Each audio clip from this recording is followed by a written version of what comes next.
But now you're going to be spending the entire episode like this. Well, oh well. Does your arm not move? Yeah, it does. I can I was do. going to say, tilting your mic like Yeah. this is not moving. Okay. Nice. Right here. I'm like a Fire. radio host now. Ooh, you're like a podcast host. Oh, Anyways, welcome back. I'm making that the opening.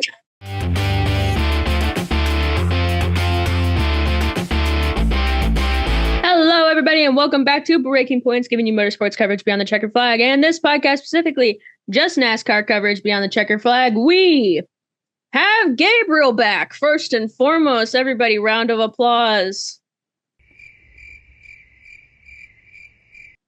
Thank you. I'm going to put cricket noises in there so only the visual learners or the visual people will actually know that we were applauding. But no. So we got breaking news, which is going to be Austin Hill is going to be in the 33 next year in the Cup Series. So he is going to be continuing his ride with RCR. Didn't know exactly who else they could have put there. So yay. But I mean, considering his form at least New Hampshire, it wasn't horrible. I'm seeing progression here. So at least there's that. Y'all got any thoughts to add? I think there was someone who actually was available for the taking for the C, and that's Josh Berry, who's on a run of 4 straight top 10 finishes in the Wood Brothers, the very first driver to achieve that feat since Morgan Shepherd over 30 years ago. So that's just saying, I feel like Josh Berry is an option for this team, but they're not saying anything about it. I mean, not to also kind of point out the obvious, this was also probably done weeks ago. So this was before this amazing string from Josh Berry. I think Josh would have been great here. But obviously this probably happened before he started getting really, really good. And I think someone on commentary was pointing that out. And they were like, at this point, we're just not sure there's any seats open for next year because this is usually the time when all the contracts are finalized. So that's the only downside to it. Gabe, you got thoughts? Yeah, Austin Hill is a good enough driver, I guess. Not an insult by any means. It might sound like it by the tone I'm saying it, but no, it's not an insult. He's good enough for a 33. He's I'm definitely bummed out for Josh Berry. Definitely could have gotten a seat there, and absolutely would have hoped that he could have done something with it. But alas, I just hope that like an O'Reilly's or like worst case scenario, a truck seat open up for him so he can go out and prove his worth and get his comeback in 28. Oh, we're yawning already? We haven't even started. Boring. God. You know what? You're boring. Anyways, what other news? Corey Day, after getting stabbed in the back by Hendrick Motorsports. Speaking of getting stabbed in the back by Hendrick Motorsports, there is an opinion piece that is going to be up live on our website on Wednesday by yours truly. And speaking of our website at breakingpoints.com, you can go and read our exclusive interview done by Mr. Sean over here with Parker Retzloff. Yay. Yeah. So Corey Day is going to be staying in the O'Reilly series next year, so that's going to be fun. Yay. I mean, I think it's a good idea actually because he literally just started doing asphalt. So he needs to develop more as much as he is a friend of the pod and we like him as a driver. He needs to work on it. And I think we can all collectively agree on that this is a good decision. Yeah, I think another year in O'Reilly Auto Parts Series is going to be beneficial for Day. I think you're going to need to if your day contend for the title in 2027, put yourself in the best position possible to take possibly a Spire seat. Maybe Larson's out the door by 2028 or 29, because I know he wants to retire at like 39 or 40 in that kind of range. So we'll see. We'll see how things develop. But yeah, I mean, I would be upset if I were Corey too, friend of the pod. Let's not forget. But it's a long game. Gabe, any thoughts? Yeah, I agree with the sentiments said before. Obviously he's already having a great year this year after starting off like very like controversially. Fifth in the standings. He's not doing bad for himself. Um, as you said, just gear up to get a championship within the next year or two, and then look to replace Larson by after he retires. I think that's a great plan. That's a good plan. I think, yeah, it's an opportunity for Corey to learn a bit more, and obviously, great to like see him like do that well, but he still needs the experience, and yeah, I'm just saying words at this point. Honestly, I mean, what is a podcast if not just saying words at this point? Am I wrong? Like, we are literally here to say words into fancy microphones and pose at a camera. Strike a pose. Okay, screw both of you. I hate y'all. I guess we're ready to. Nope, there was definitely some more breaking news. I'm not announcing the Regan Smith one. If y'all didn't watch the truck race, you guys don't get to know until closer to when this announcement actually happens. But Regan Smith, news with him. If you know, you know. You'll find out later. There was none other. Or am I stupid? Cool. Love when my friends don't actually answer me verbally, so our audio listeners don't know what's happening. Love that for us. So, truck series. Did y'all even watch the highlights? This was a banger race, I'm not gonna lie. No. Y'all, I swear, y'all need to watch this because yes, Lane Riggs literally dominated the entire thing. I'm not gonna sugarcoat that. But the battle for the last chase spot, oh my God. I was on the edge of my seat. I'm not even gonna lie. Gabe, I know you were kind of watching it. For at least a little bit, you were watching it. Yeah, like I was watching like a little bit in the middle, and then like church started, so like I just left the screen on the side while we were like doing like praises and whatever. Whoever's listening to this, whoever's listening to this from my church, I'm fully committed. But that being said, I did take a few peeks. Yeah, it was quite like. Yeah, I was getting a bit like scared for my boy towards the end. Yeah. So to set the stage, right off the bat, bro, they didn't even get across the line. So we kind of touched on this last week, how there were like 40 something entries going into this weekend. So there was going to be quite a few that were kicked out. One of those was Luke Baldwin. And Frankie Muniz decided, hey, I'm going to give my car. That's actually happened with a few teams. One of them was really funny. Sean, do you remember last week when we made the comment about how Dawson Sutton and Tony Breidinger switched car numbers? Yeah, for owner's points. Yeah. So then Tony qualifies and Dawson doesn't. And then they switched it back. So then Dawson was racing. Which, I mean, first of all, that was kind of funny in the first place that they switched the numbers. But because they didn't have faith in Tony is what we were speculating. And then Dawson couldn't qualify. So then they just switched it back. And I'm sorry. I think she should have had a chance. Because since she qualified in the first place, I think she should have had a chance to race that. Beyond me. We don't make the team decisions. Then Frankie Muniz gives up his for Luke Baldwin, who doesn't even get across the finish line for the first lap. Now that I'm thinking about it, a car spinning before they even reach the first lap is a common theme that happened twice this weekend. We'll get into the other one later. It's very funny though.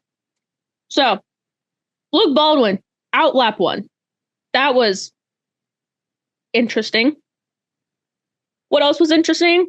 John Hunter Nemechek was in a lot of these wrecks. Not actually getting wrecked, but some way or another, he was in it. Usually it was semi-starting it, or he was in a 3-wide move, and someone else got crashed out of it. Beyond me, it was very funny how every single time one of the commentators was like, oh, it's John Hunter Nemechek again. And it was never actually him fully causing the crash, but he was definitely there. You know? It was kind of funny. But I mentioned the bubble drivers, which were Jake Garcia, Tyler Ankrum, and Stuart Friesen. They were the only 3 drivers mathematically that could have made it into the chase. And they were all fighting for the last spot. Brother. It came down to the second overtime restart, and oh my God. Gabe and I were texting. We were like, friend of the old pod, he's got to pull this out. If you watch the old pod, you would know. And, side note, speaking of the old pod, we have officially tied. With this episode, we have tied. Give yourselves a round of applause or something. I don't know. Your mic's not even on, Sean. And now he's trying to turn it on and he can't turn it on, guys. This thing is so stupid. It was $30. Brother, why was yours more expensive and what? Insane. Because Gabe, don't you and I have the same mic? Yeah, I think so, yeah. Yes, yours is the black version. Yeah. Mic check. It's like, I don't know. Ours is cooler. Ours has more. Yeah, Amazon. Best thing ever. No, it's not. But it's great for cheap and easy stuff. I think mine was like 20 on sale. Anyways, we got distracted. But we have officially tied our old podcast. So next week we should do something fun. I don't know what. Also, because next week will be the official start of the chase. So yippee. But I was going to say something and I don't remember what it was. But you know what? That is my brain for you. So let's just say, Gavin Bouchel, I think it was his debut, wasn't it? No, he raced at IRP. I'm pretty sure. I feel like then this is like his only he's only had like a handful of starts then, because they were talking about him a lot on the broadcast about how well he was doing, because he was doing really well. And the funniest thing is I have a note where I said I wanted to highlight him. Oh, that was the other one. There was where is it? Where are my notes at? Dog, I wish I knew where my notes were. That's not it. It was Gavin's second start. It was his second start? Okay, so then it makes sense that they were talking a lot about how well he was doing, because he was doing great. And then he hit the wall very, very, very hard. But I want to go back for a second to this Landon Lewis spin at the very beginning, which was the first one with the John Hunter Nemechek. My notes are not nearly as funny as yours, but they were immediately blaming John Hunter Nemechek on that one. And that's what started the whole, oh, John Hunter Nemechek's here. John Hunter Nemechek's here. And that's where they started that whole thing. The only things I wrote were, damn, that spin was slow as F. And 2, I don't think that was his fault. Could be wrong. And then I wrote back later, I'm not wrong. So, as far as I was aware, it was not. Is it a hot take to say that I don't think John Hunter Nemechek was at fault for that? That he was at fault? Wasn't. In this podcast, I don't think so, because if that's what you believe, then that's at least 2 out of 3 of us that doesn't think he was at fault for that. Gabe, do you think he was at fault for that? The first one. Not talk about any other ones. The one with Landon Lewis at the very beginning, where Landon Lewis cut down in front of him and then got spun into the wall. Well, when you word it like that, I mean... Just an incident. That's legitimately what happened. That's legitimately what happened. Just an incident. It was just an incident. See? So, among the podcasts, I don't think that was a hot take. Now, if you were to talk with some of the commentators, yeah, it's probably a hot take, because that's what started the whole thing about them talking about it. But, ADHD over here. Back to these bubble drivers. After Gavin Bouchel hit the wall very hard, which he is okay from what I remember. I think he's fine. All 3 of them decided to stay out. And Stuart Friesen was up in the top 5. Jake Garcia was, I believe, row 4. Yeah, row 4. Tyler Ankrum was on row 6. But because of how they came into the race, Tyler Ankrum was scored the highest because he came in with a 10-point buffer. And that was for the first overtime. And boy, oh boy, did the chat explode after Gio Ruggiero spun out from the front row on the first restart. So, that one sucked. Who was it? Yeah, Gio Ruggiero went sideways from the front row. Connor Mozak hit the wall. Dawson Sutton got involved. Very funny, very interesting. And then, where was it at? Oh yeah. Y'all do know who got in, right? Well, Sean does, because Sean knows the points, I'm willing to bet. But I know Gabe knows because he texted about it. So, friend of the old pod, Tyler Ankrum, does do it. He gets into the chase by 7 points, and Lane Riggs is your regular season champion. Hoorah! And now we head into the chase. I am scared shitless, I'm not gonna lie. Also, for some reason, this points for the truck race is a lot closer than I thought it was going to be. I don't know why. Maybe it's because I've been looking at the Cup Series one. But between first and last, it's 70 points. I don't know why. I expected it to be a lot more than that. But you know what? I'm not going to complain. It's going to be 100 points in Cup. Yeah. Again, 3-digit versus 2-digit. 3-digit seems a lot worse than a 2-digit number. So, Stuart Friesen obviously didn't make the chase. He came very close, though. Obviously missed out by like 7 points ish, which is like a devastating margin. And I'm gonna put this into perspective of like how much I respect like Stuart Friesen. Let's leave aside the fact that I'm slightly biased because he's Canadian, but the fact that he did like come back from like crazy injuries from like that dirt track incident, just like I don't know, 8 or 9 months ago, maybe closer to 10. I'm not sure, but like it was like a very bad crash that like left him with like fractured a lot of things. You know, I'm not a medical professional, so I can't tell you which exact bone he broke, but like fractured a lot of stuff. And he comes back, you know, just did a lot of races and like came very close to making the playoffs. massive respect to him. Hell of an effort.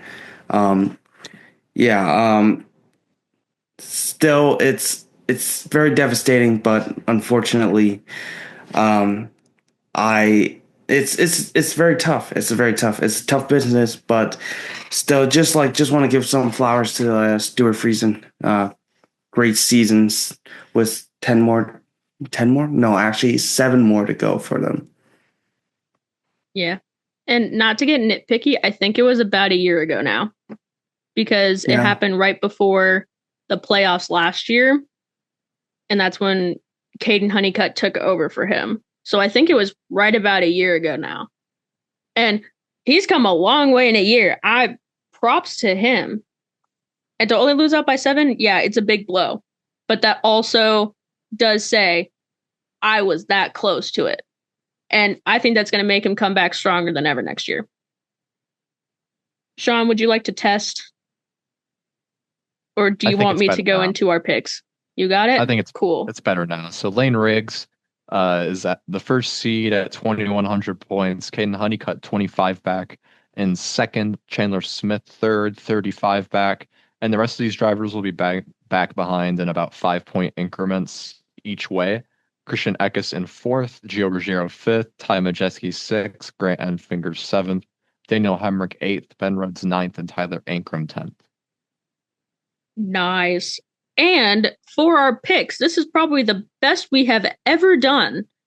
Where the lowest person we had was 12th. So, and this is also the first time we've ever had a 1-2. So, Sean, congratulations. You had Lane Riggs. RIP. I knew it. I knew it. So then do you remember who had Chandler Smith then? No, I don't remember. Cool. It was all of us. We all had Chandler Smith. So yay on us. And I had Justin Haley, Shorty over here, 9th. Brother, I thought he was like in the back. How he was in the top 10, I don't remember. Was I paying attention to him the entire race? No, I was probably watching Tyler Ankrum, not gonna lie. So that leaves Gabriel. You had Michael Christopher Jr. in 12th, which is not a bad pick either. I think we all won pretty dang well on that race. We did. So yippee. Now, unless there was something we wanted to add on trucks. Sick. Oh, you took a breath like you were going to say something, Sean. I was expecting more from you. God. So, okay. I have the funniest name for this episode based on Ryan Blaney because one of my friends said it, and now I feel like I have to. Because this is Ryan Blaney's back-to-back in New Hampshire, my friend said that we should call this episode Selfish for Shellfish. And apparently he doesn't like lobster. Or maybe that was Denny Hamlin, who is afraid of lobsters. I actually couldn't distinguish because I was laughing between all of this. Point is, he got another lobster. Living like Larry over here. I mean, I didn't expect much more. I kind of knew it was going to be a Ford. I just picked the wrong Ford. So, that's my bad. But, like I said earlier, how it would be funny how before we even start the race, there would be a car spinning. Sure enough, Carson Hocevar spun before the race even started. Granted, it was a wet race. So they were on wet weather tires and they were like testing it out and there was standing water and he spun.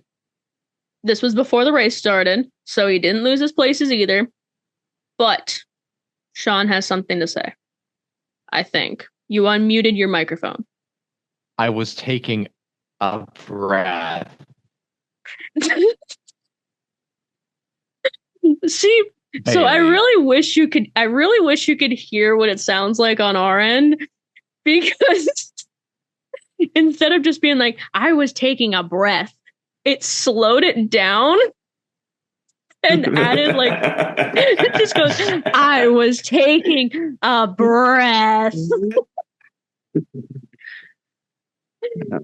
So it makes everything a little bit funnier here. But I just saw you unmute, so I was like, oh, I didn't see you mute in the first place. So my bad for noticing when my co-host wants to say something.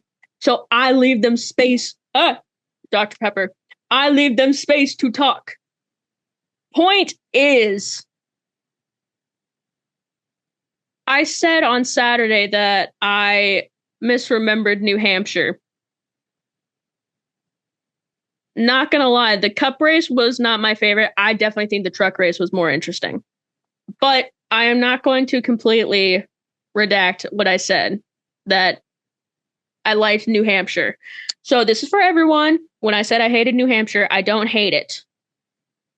But if I were to pick a race to watch, New Hampshire is not the first one. So there we go. Because Sean was kind of giving me shit for it. She's like, how can you not like New Hampshire? Because it was boring. But what I want to talk about, and I want your opinions on this, because I've seen a lot of people talking about this. Competition caution. They threw it so they could declare the track dry. What are your thoughts on that? I think it's a bunch of bullshit because I think like at some point you need to let the teams make that choice on their own. Like we saw it in the spring Richmond race in 2024, I think, where it's a very understand. There was good racing on, but nothing was just. I think when you throw the competition caution, you completely get rid of everything. It's fun. Okay. Run that back. You got to run that back. I don't think your microphone likes you. Every time you start getting on a roll with what you're talking about, it decides, nope, jumble. I'll start again. So,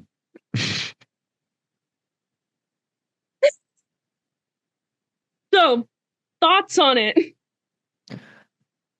I think it's a bunch of bull because when you take away the strategy option from the teams to actually make that happen, it ruins all the fun out of the equation, in my opinion. So, I don't know.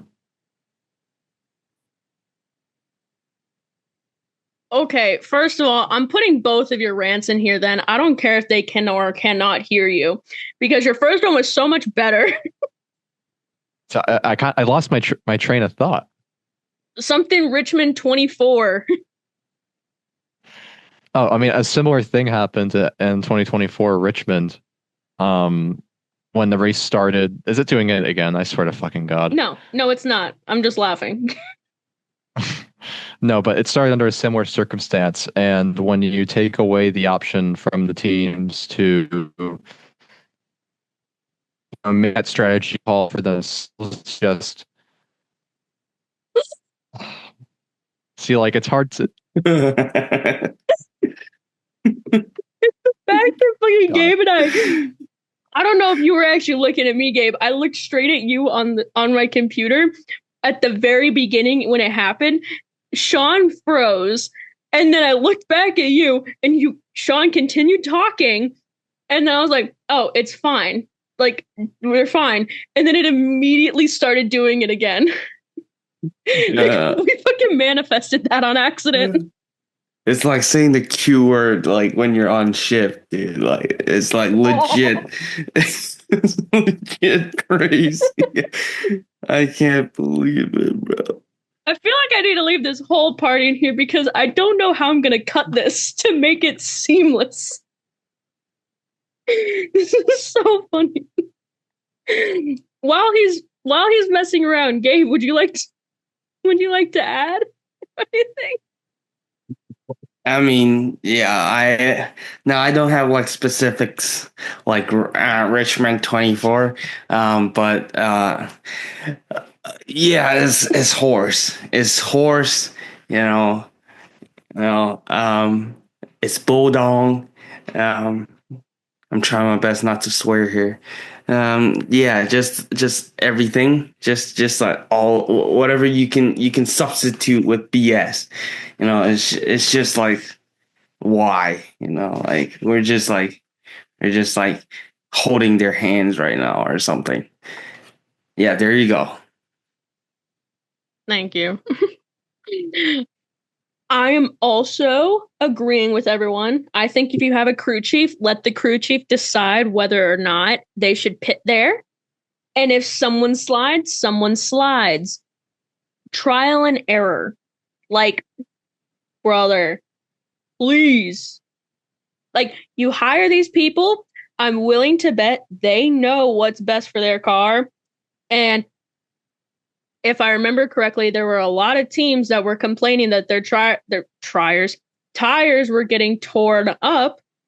So they could have pit earlier, but not for slicks or normal tires. I don't actually remember what the equivalent is in NASCAR. I think it's still slicks. But this is also me coming from an SVG standpoint here. Brother had a 6-second lead. Imagine what SVG could have done with a 6-second lead if his crew chief had been allowed to decide when to pit. Not gonna lie. If they didn't have a competition caution where everyone had to pit at the same time and everyone had to do their restart, like I thought we were also trying to not have so many laps under caution. Point is, imagine what he could have done. I don't think he would have won. Not gonna lie. I do not think SVG is that guy yet. Especially on an oval. No, I'm sorry. That's not gonna happen yet. But he could have been so much better. And I rest my case on that. Now, Sean, would you like to try this again? Third time's the charm? Genuinely, I'm leaving. I'm leaving if this shit doesn't work. Okay. I think if you take away the strategic element from the teams, it's I don't know, because Richmond 20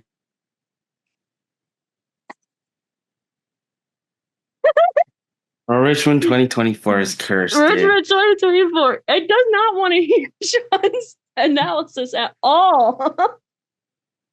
His camera's also frozen. Maybe it's the Wi-Fi at this point. I really think it's cannot Wi-Fi at this point. There's no way. And I keep thinking it's mine because we're supposed to get another dust storm. If you're experiencing this too, there's no way it's me. Hmm.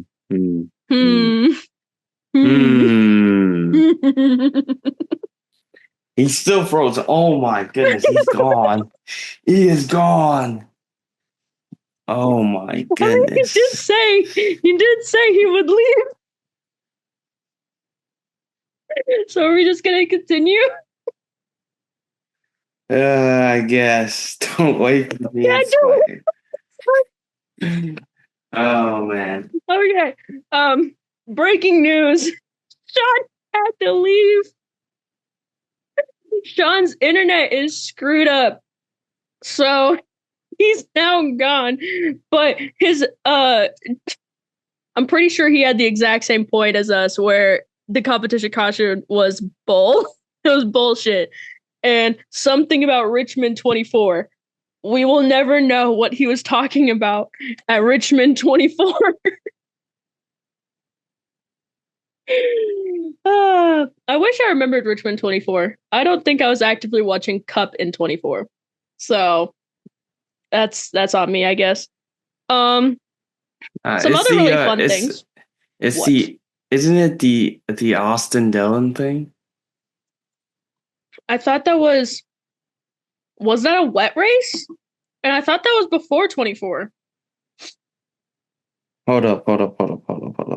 We don't have our resident stat person. We're gonna die. I can't make that joke. Hold up. 2024. Was that? I think it was. Okay, it wasn't. Like that. It wasn't the Richmond race that he wrecked some people, but it was probably a wet race. He won. He did won. He did win. Let me see. Hmm.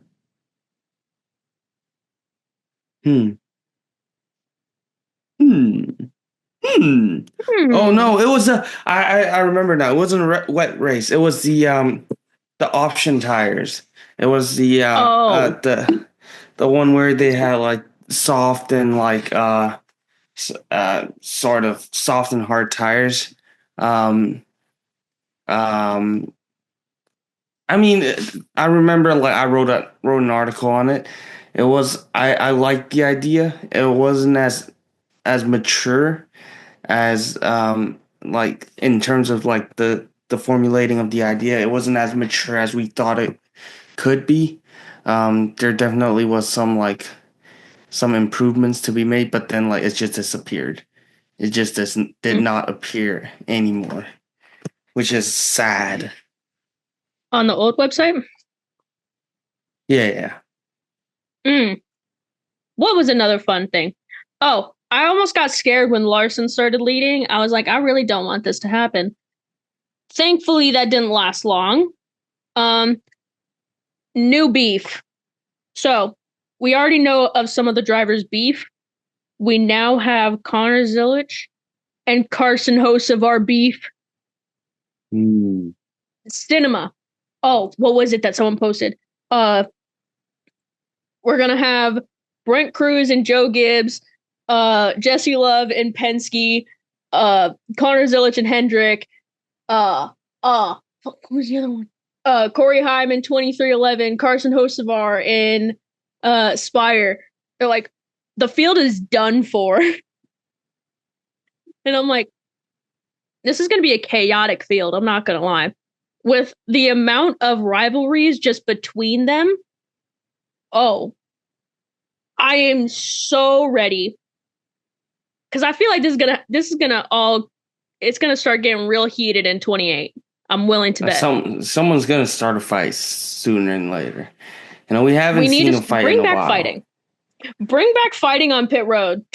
Bro, everyone's too friendly. Everyone's too friendly. Everyone's want to be friends. Everyone don't want to fight. I get that. They're like 30, 35-year-old old people with weak bones and all that BS. They just can't fight. Alex Bowman. They can. Hey, Alex Bowman could fight. Chase Elliott could fight. You know who I don't think would fight? Larson. Ricky Stenhouse. Ooh, I feel like he would try to pull the new card about being like, I'm older and wiser now. I would never fight again. I feel like he would try to pull that. He did put hands on Kyle Busch in 23 All-Star. In the past. I think if someone were to try and start a fight with Ricky Stenhouse now, he would try to pull the high card and be like, oh, that's my past. I would never do that ever again. But what I'm curious is, who do you think is going to be the first person to throw hands? And why? I really want to say it's Carson. I'm not going to lie. I feel like someone's going to piss him off enough. He might go up to him. But I don't think he'd win. That's the thing, is he's a twig. He would not win. I think here's the thing. I don't even know. I think Hocevar is like, he's a bit more level-headed than he let people think.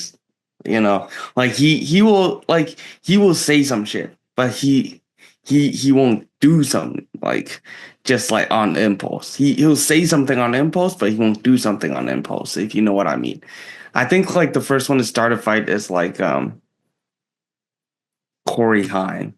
Dude has beef with everyone, dude. Like it won't necessarily be like he's just walking up to someone's trailer and just like trying to beat someone up, but like they're gonna start talking, like you remember the Chastain and Gregson thing, and then Oh yeah.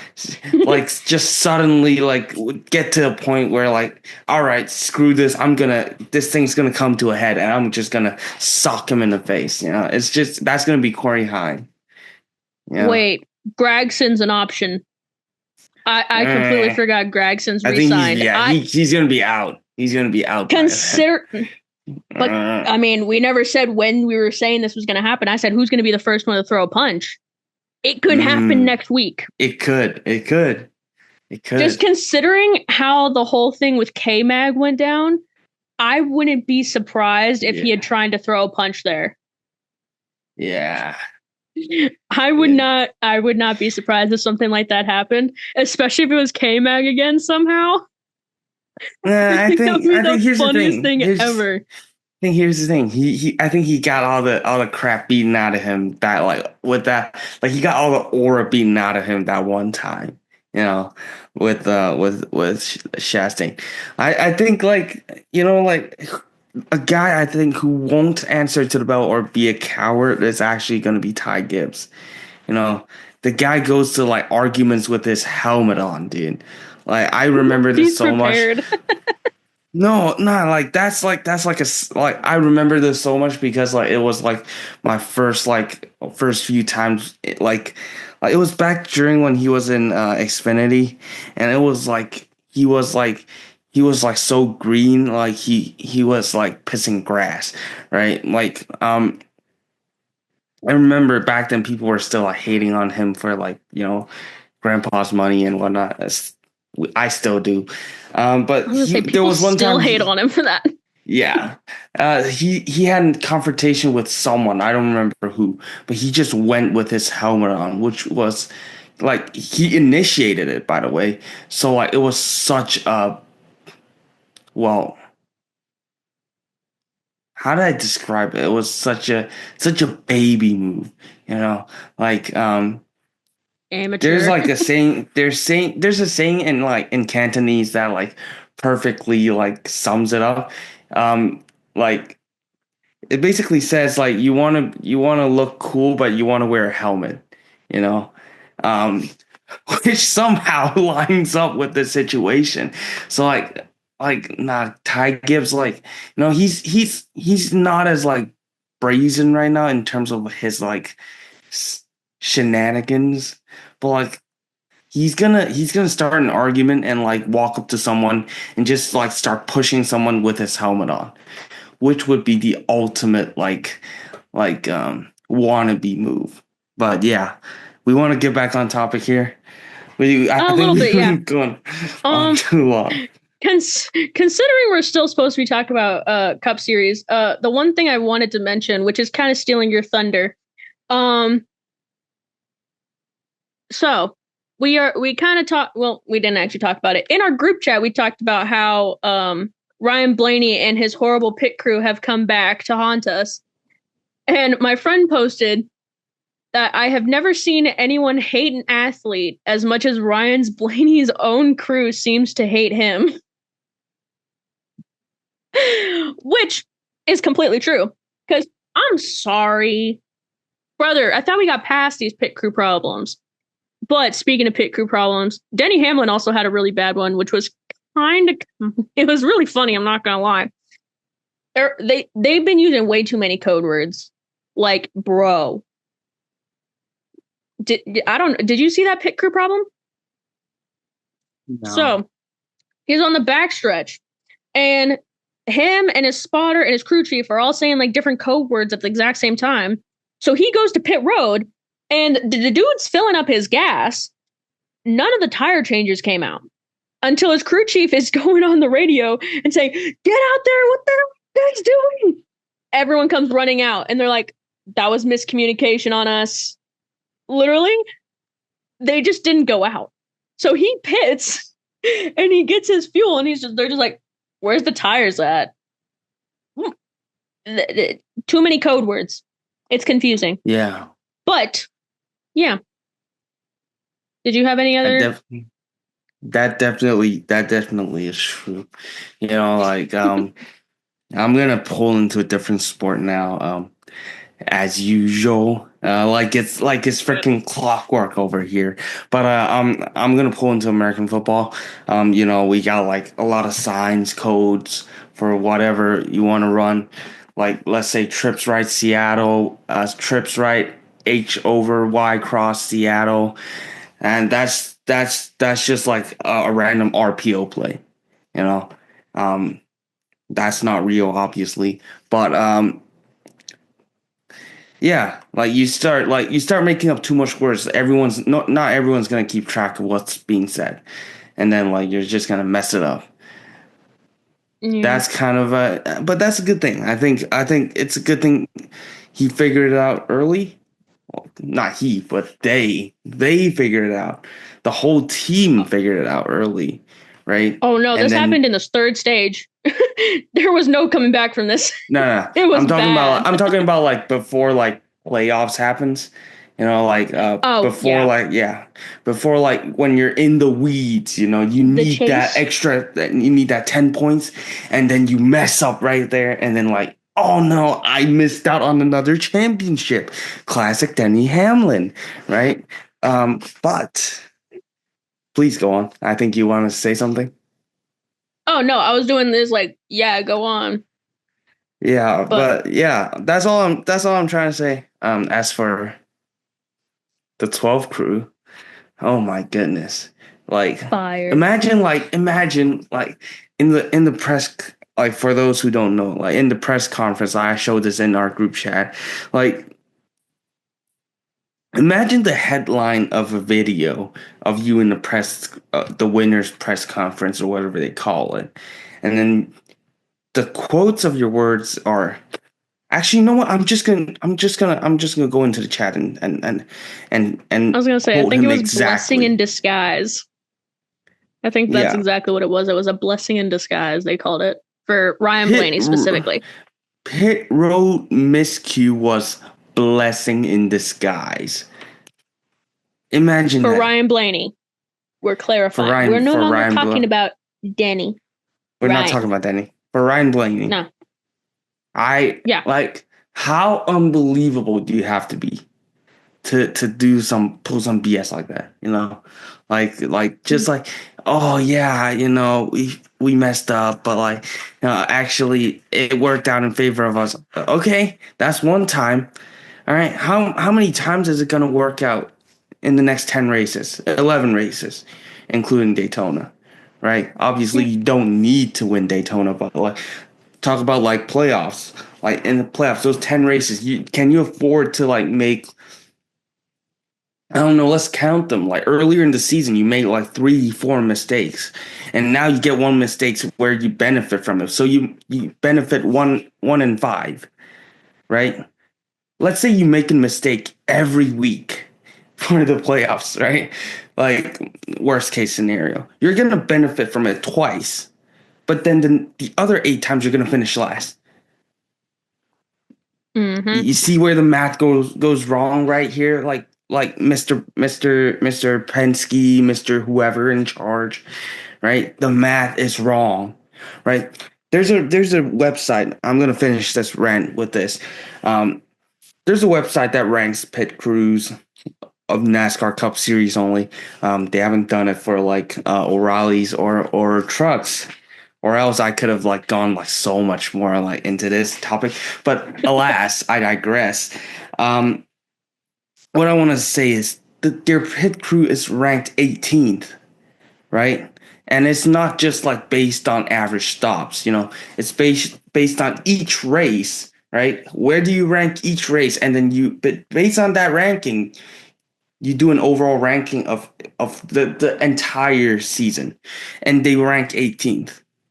That's worse than like, well, based on the surface. Let's just compare it to like Cindric and Logano's crew. Like they are the worst among Penske's. Like that cannot happen, right? As I said in the group chat, like this guy is the poster child for Ford, right? Sort of in stock car racing, right? Like outside of that, maybe it's Verstappen and Red Bull. But I digress. This is your poster child for stock car racing, and your your entire manufacturer's poster child's pit crew, right, is messing up on the weekly. Like, how are people supposed to look favorably upon your manufacturer, like the manufacturer itself, your team, or even just for fans? How are fans of Ryan Blaney supposed to have hope going into playoffs, right? That's just what I'm thinking. Um, I I'm obviously like going way further than it probably appears, and it is, talking about manufacturers and all that. But yeah, that just can't happen for a guy who's second in the championship. Right? He's second in the championship against all odds, right? Up against 2311, up against Joe Gibbs, up against Hendrick, right? Up against like Carson Hocevar, right? Up against like a lot of like very good drivers. That just cannot happen. This guy, and I said, I'm gonna finish this with this sentence. Like, he could have won like at least two more races if his pit crew wasn't like doo doo. That's all I'm gonna say. Three things I want to say on that. One, love how you mentioned Hendrick, but not Joe Gibbs. I think I Hendrick has did. not been great. You said 2311. Oh yeah, yeah. Which, yeah, 2311's been good. But these Joe Gibbs cars, they're something else right now. Toyota, period, is something else. So there's that. Daytona does count for Ryan Blaney specifically because he, I think, can still take the top seed for the chase. He's only 77 points back. In theory, if Denny has a horrible day,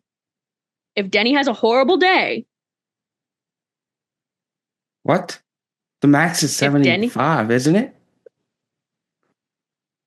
They're saying that he could still take it. I've seen. No. I mean, Denny would have clinched then. He would have clinched top Denny seed. is And it just clinched, says I think. it's clinched into the chase. He's not clinched into top seed. What? Yeah. I don't understand this. So I think there's still a way that Ryan Blaney can take the top seed. To be honest, not with right this now, pit crew. No, not with his pit crew. No. That's why I'm laughing at it. Also, this is completely off topic here. How you said that Max Verstappen is the poster child for Ford. I definitely expected you to say like Joseph Newgarden or like for Penske related stuff. And then you said Fords. I don't associate Max with Ford because it's their first year in a Ford and they're doing sort shit. of, yeah. Yeah, I'm just it's their first year and he's doing shit. And considering he just DNF'd his home race, his last home race and he just DNF'd it, brother. I'm fine. Yeah, but I'm fine. But like, yeah, the point I was making is that like you look at the standings, right? Our resident standings guy isn't here, but like you look at the standings, he's like a minnow among sharks, you know. Like the sharks are circling him. They smell blood, right? Like Danny Hamlin's 1, then Ryan Blaney 2, Ty Gibbs 3, Reddick 4, Bell 5, Whoa. Briscoe 6. It's all Toyotas. All right.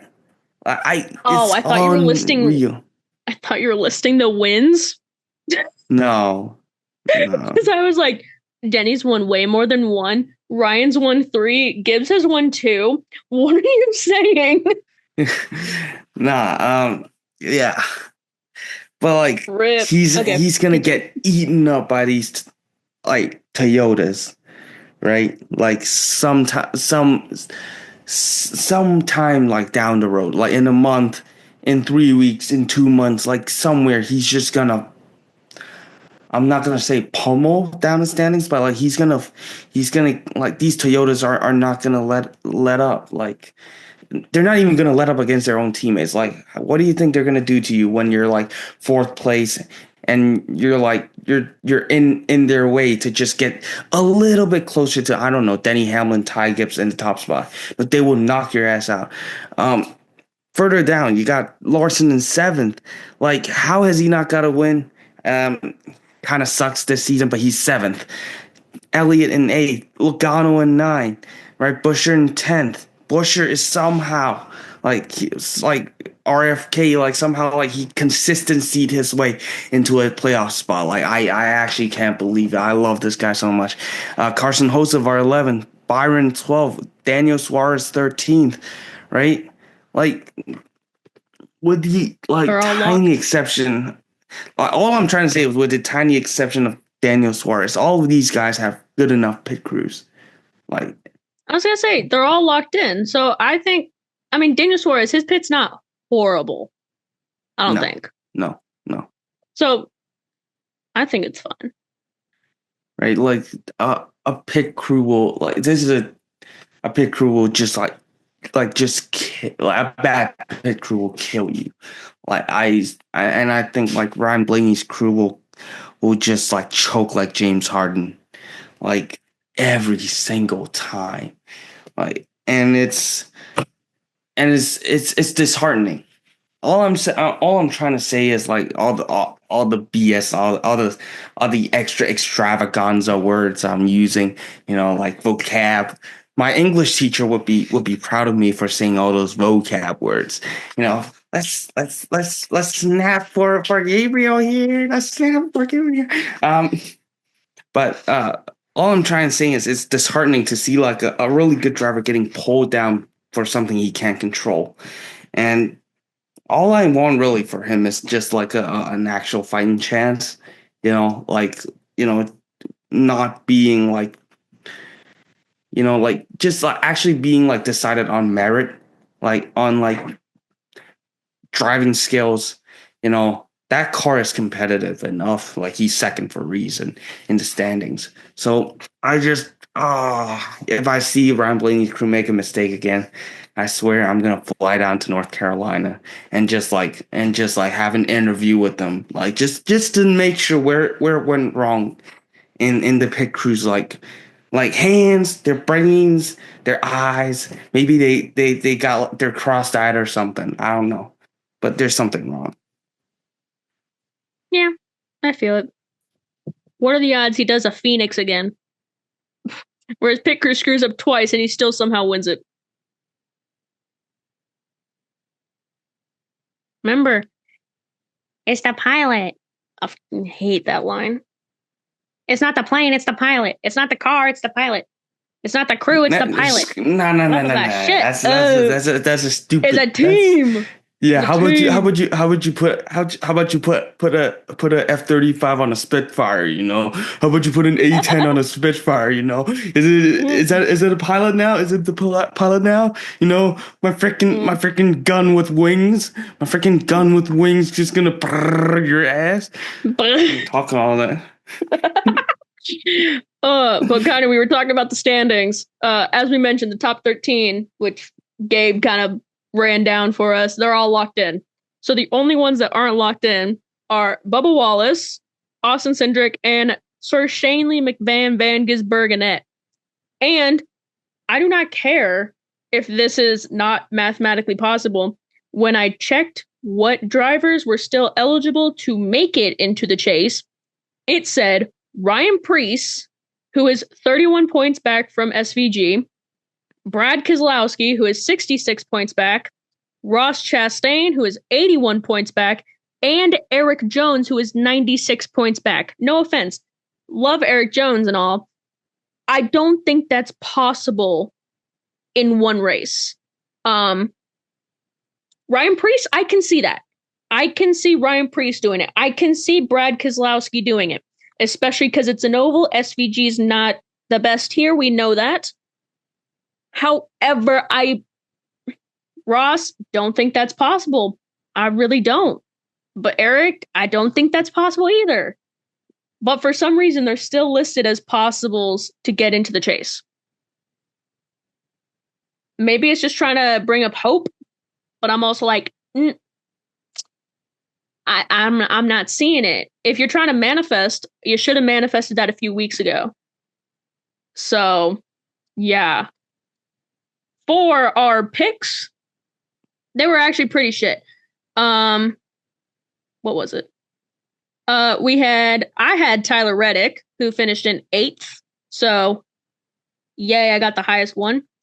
Then we all had to cheer for Brad Keselowski. Funny enough, that is for both races this weekend, we had one person get the highest, and then the second one was the one we all had to cheer for. Then, Gabe, you had Ty Dillon, who finished in 27th. I apologize for that one. But at least you didn't have Ricky Stenhouse Jr., who finished in 28th. So you're also not that far back or alone. And since we lost our stat checker very quickly, I'm not going to care to do picks this week, especially because it's the last week. Zen mode. We chill. But I have an idea for next year. What? Do you want to? We can make a pick for who's not making the chase. Who's not making it? And or if it's like just make a prediction about who's making it.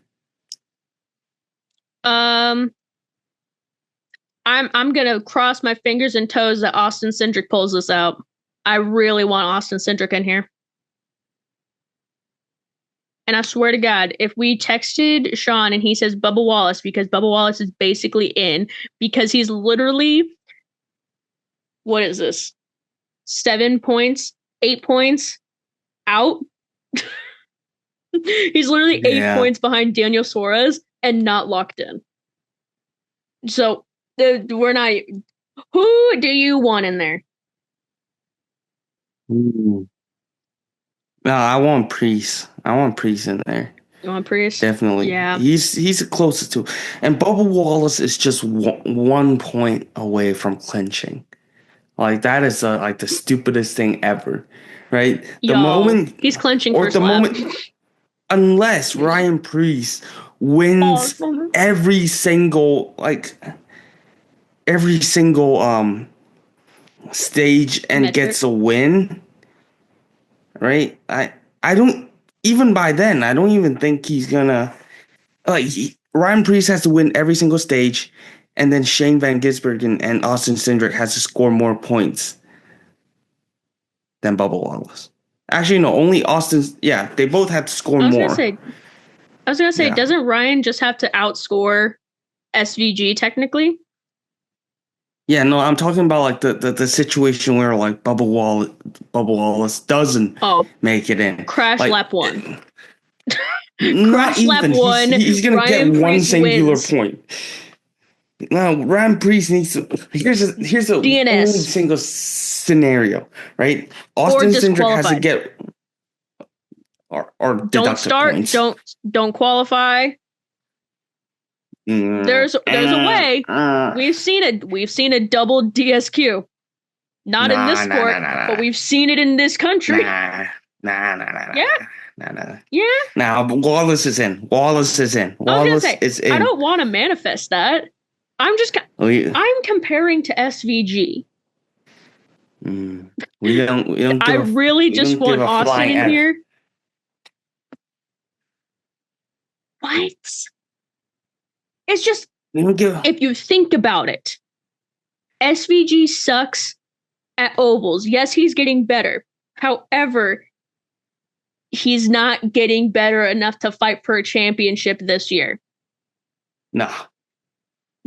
So he's taking the spot away from someone who, this is the exact same argument we had last year about where people win once and then they take away a spot from someone who could actually use it. But I can totally see Ryan Priest doing it. It's 31 points. I think that's entirely possible. Yeah. I'm not going to manifest SVG crashing because he's still one of my guys. But I think it's entirely possible. It's still a big gap. Ross, no. Brad, I doubt it. The gap between Brad and Shane is 66 points. I know. He's gotta So close to win greatness. win all 3 stages to That was pass. the other breaking news I had for y'all. Guess who's thinking about running it? Mr. Corey Haim is actually considering to change it to the 67 next year.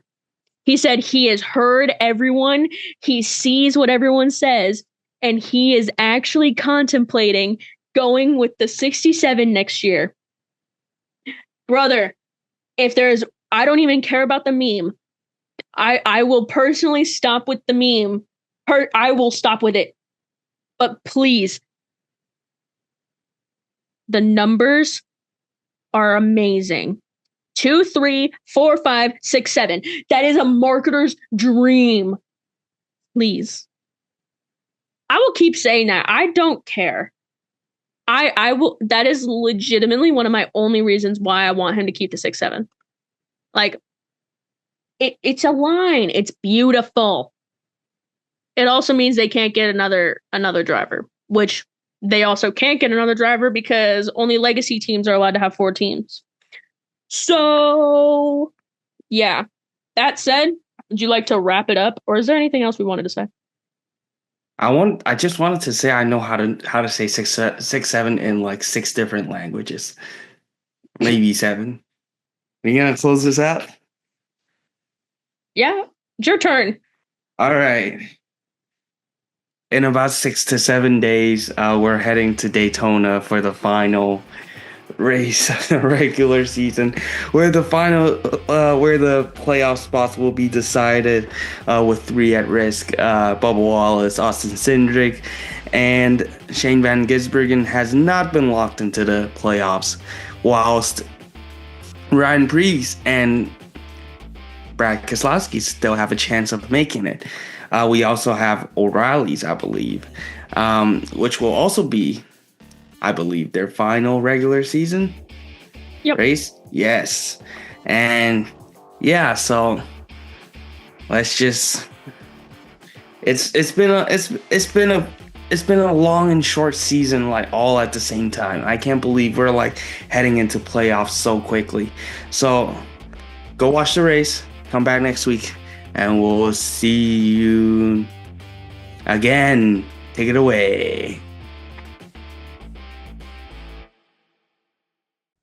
Wait.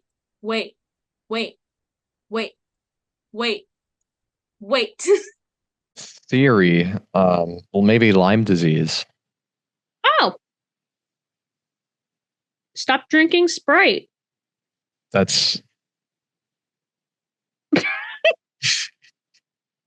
Come on, I got it. That was no. That was good. That was good. No, but like the issue. We're not even going to talk about that, Sean. I don't want to talk about that. Gabe, would you like to look at the Instagram that Sean just sent while you were talking? Yeah, just so you know. Could you read it out loud? You don't want to. Trust me, you don't want to read it out loud. You know, I also find this really funny. Whenever I say this, I'm willing to bet if there are any listeners that are just wondering what you're writing, they're probably thinking it's like the worst thing ever. Like this is not. However, I only saw the first 4 words, or 5 technically. I didn't read the rest of it, and I don't want to. But people are probably thinking you write the most heinous stuff. Please read the rest of it. Oh my god. So you know what? Then I'm going to read it out loud just so everyone's aware of what this is saying. Okay. This is words from Sean McKean from Breaking Points. I do not care. This is going in the beginning of the video. This is 5 minutes into the recording. Absolutely not the beginning. This is going into the beginning. Pet play, but I'm a hamster, so you need to try to stop me from killing myself in every way possible every 5 minutes. Gabe's gone. Don't worry, I'll cut it out. It's fine. I'll put this at the end, or this will be the blooper that starts it off. First seed in the chase, Caden Hundy cut 25 back, Chandler Smith 35 back, Christian Eckes 40 back, and then increments of 5 from here for the rest of these drivers. Gio Ruggiero in 5th, Ty Majeski 6th, Daniel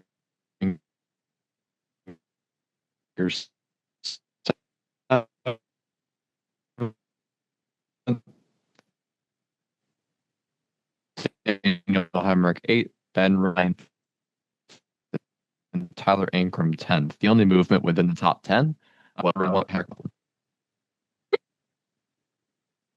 gonna need you to pause and redo basically that whole thing. Legitimately, we heard none of that. We heard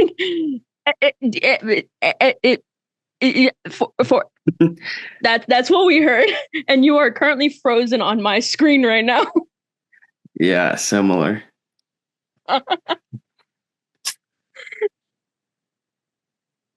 You're fixed.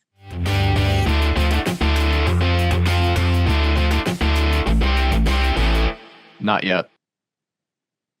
Nope, not yet.